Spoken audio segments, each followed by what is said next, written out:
Bueno, buenas noches, buenos días o buenas tardes o a la hora que esté viendo esto, profe.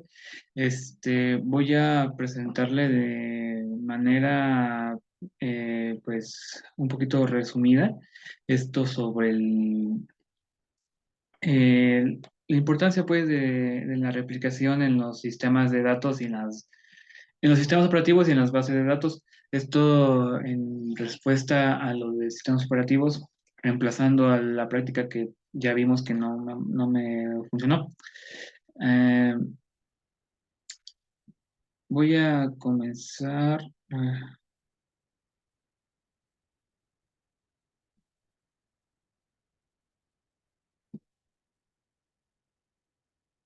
Ok, no sé si se esté viendo, creo que sí se está viendo. Bueno, comencemos entonces.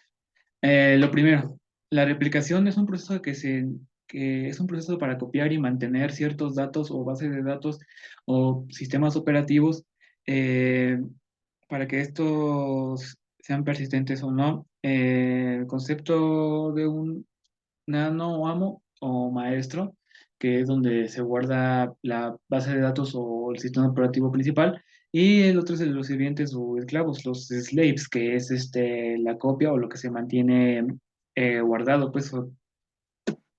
La otra, en la replicación en los sistemas operativos, esto no encontré mucha información sobre esto porque normalmente la replicación está orientada a los datos y a las bases de datos, pero encontré que según es un término que se puede referir a la creación de réplicas.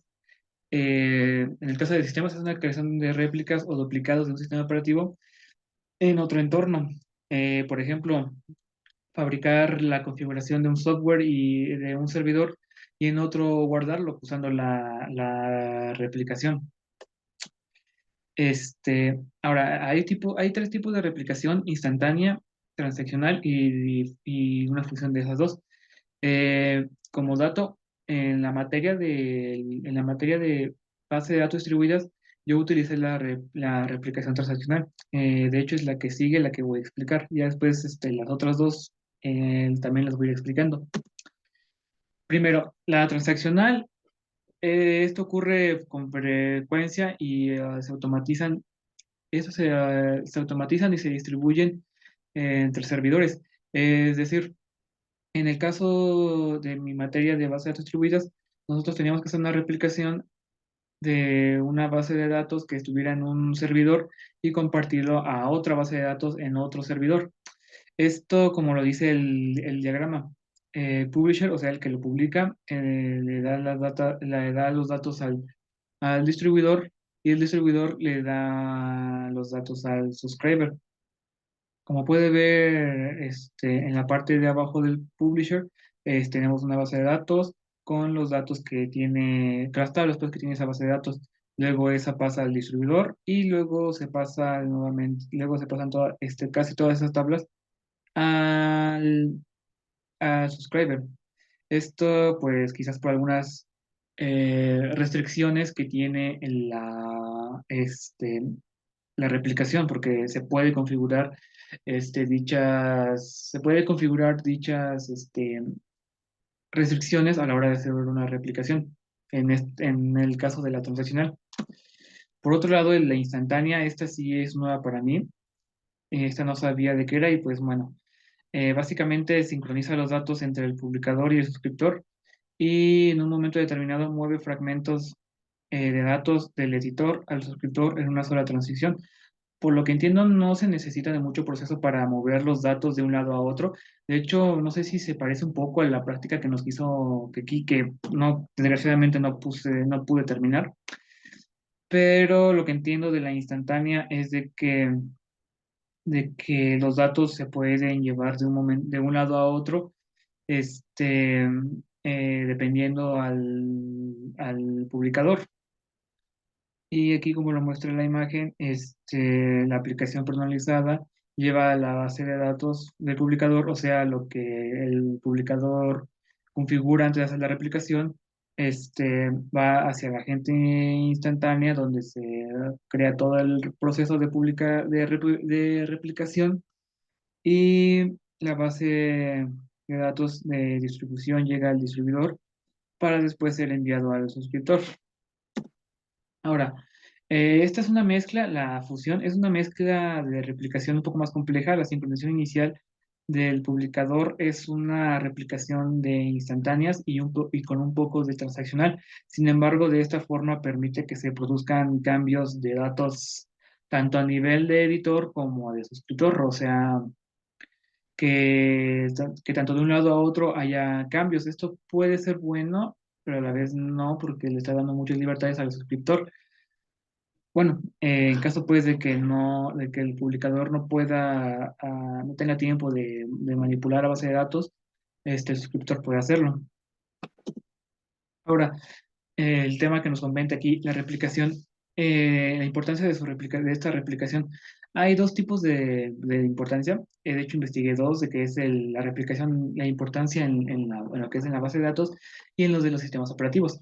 Primero vemos el de base de datos, que esto que esto puede ser exigente en términos de costos, computación y requisitos de almacenamiento. A veces las empresas ampliamente utilizan esta técnica de gestión para lograr los siguientes objetivos, el cual es mejorar la disponibilidad de datos, aumentar la velocidad de acceso a los datos, mejorar el rendimiento del servidor para no cargarlo, esa es una ventaja muy buena, y lograr la recuperación ante desastres. O sea, guardas los datos en un servidor, el servidor se pierde, pero afortunadamente tiene los datos guardados en otro servidor. Ahora, cada uno. La disponibilidad de datos. Cuando un sistema en particular experimenta una falla de cualquier tipo, malware o lo que sea, la replicación de datos mejora la resiliencia y la confiabilidad de los datos mediante el almacenamiento en varios nodos de red. El otro es de aumentar el acceso a los datos. La colocación de réplicas en servidores locales proporciona a los usuarios un acceso mucho más rápido. O sea, si haces una replicación en un servidor en otro servidor que está a un lado del principal, es más rápido de acceder a dichos datos, pero esto no es muy bueno porque este, luego, como lo dice en el siguiente punto, ante desastres naturales o cualquier otro tipo de desastres, si uno o los dos servidores se pierden, pues se pierden todos los datos. Pero si se mantiene una distancia un tanto lejana, pueden ser bastantes, provechosos porque se pueden acceder mucho más fácil. Ahora, el mejoramiento del servidor, esto reduce efectivamente la carga para el servidor principal, como lo habíamos mencionado, porque el servidor se puede saturar de tanta información y de tantos datos, que hacer una replicación o copia es muy bueno y así mejora el rendimiento de la red y no experimentamos caídas en la misma. Ahora, este es lo que quería hablar como en el punto 2. Durante una catástrofe de este tipo, varios datos de empleados o cualquier tipo de información pueden llegar a verse comprometidos, ya sea, como dije, algún malware o un troyano, etcétera, o inclusive por desastres naturales, no sea un temblor o una gotera o lo que sea. Este, la replicación de datos facilita esto en caso de que ocurran esos eventos, la replicación es muy provechosa en estos casos. Como dije, puedes tener la replicación en otro servidor aparte, lejano, en otro lugar más seguro. Ahora, en el caso de los sistemas operativos, en este es un poquito más complicado porque, como dije, esta replicación nomás se encuentra en las bases de datos, bueno, o es más común en las bases de datos, pero sí encontré uno que otro dato sobre esto. La replicación en sistemas operativos, esto se refiere a la creación del mantenimiento en copias idénticas de los datos, como vimos anteriormente, o de recursos o de recursos en diferentes ubicaciones. Básicamente es la misma definición que lo anterior, pero pero también, bueno, sí es exactamente igual, porque como puede ver, hay algunos aspectos claves como los que vemos aquí, la disponibilidad, tolerancia, rendimiento, equilibrio y actualizaciones, son también aspectos que se pueden utilizar en la replicación para datos, para base de datos. Por ejemplo, la disponibilidad ayuda a garantizar este una alta disponibilidad de los datos y servicios, incluso en caso de fallas de hardware, software o de redes.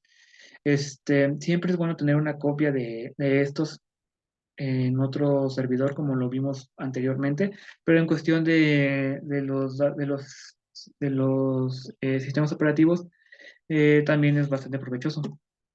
Ahora, la tolerancia a fallos. Esto proporciona una capa de tolerancia a fallos en sistemas operativos. Si el componente falla, las copias replicadas pueden tomar su lugar, evitando así una interrupción del servicio.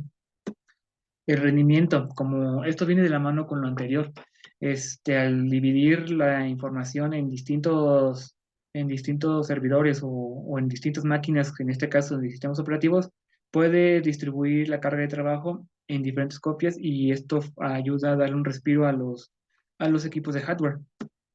Ahora, el equilibrio de carga, esto permite que la carga de trabajo sea de manera más uniforme y entre los diferentes nodos o servidores, evitando que un único recurso se convierta en cuellos de botella para el rendimiento del sistema. O sea, evitar pues este tipo de casos del cuello de botella en donde nada más, en donde hay muchísimos datos que quieren salir de la máquina, pero el servidor acepta muy pocos, haciendo que este se vuelva mucho más lento. Ahora las actualizaciones. Esto de mantener actualizada la replicación en un servidor o nodo, las copias replicadas pueden asumir la carga de trabajo, garantizando que el servicio continúe sin interrupciones. Y ya para terminar, las bases de datos y sistemas operativos bueno, la replicación es crucial para estos dos campos, ya que garantiza una alta disponibilidad, rendimiento, tolerancia a fallos, un reemplazo por desastres naturales o cualquier tipo de desastre. Esto, pues, mantener copias de los datos es muy provechoso, y se logra una mayor confiabilidad y resistencia ante los fallos ya antes mencionados. Esto contribuyendo a entornos informáticos más robustos y eficientes, dependiendo, bueno, o sea, esto da a entender que puede utilizarse en cualquier tipo de entornos, ya sea una empresa, una pequeña o una mediana empresa, una pequeña o inclusive, como en este caso, como trabajé en base de datos distribuidas para un proyecto, ya que la replicación me ayudó a mantener la copia de dichos datos en otra base de datos, pero dentro de la misma instancia. Eso fue como una especie de prueba, pero a grandes rasgos se tiene que hacer en otro servidor. Eh, en el caso de esa materia, tenía que hacerlo con máquinas virtuales, pero como mencioné, por las limitaciones de hardware que mi computadora tiene, no puedo abrir más de una máquina virtual gráfica porque termina o reiniciándose o inclusive en casos muy extremos se termina borrando la máquina virtual. Aunque no crea, eso sí me llegó a pasar y a unos compañeros también y no me quiero volver a arriesgar. Por eso no es que no quiera hacer los trabajos completos, sino que simplemente no puedo y eso me limita mucho. Pero bueno, aquí termina la presentación. Faltó agregar la bibliografía. Ya más adelante le voy a subir el documento completo con toda la bibliografía. Este, pues nada, por mi caso sería todo. Supongo que con esto termino esta, esta materia. Y pues nada, gracias y buenas noches.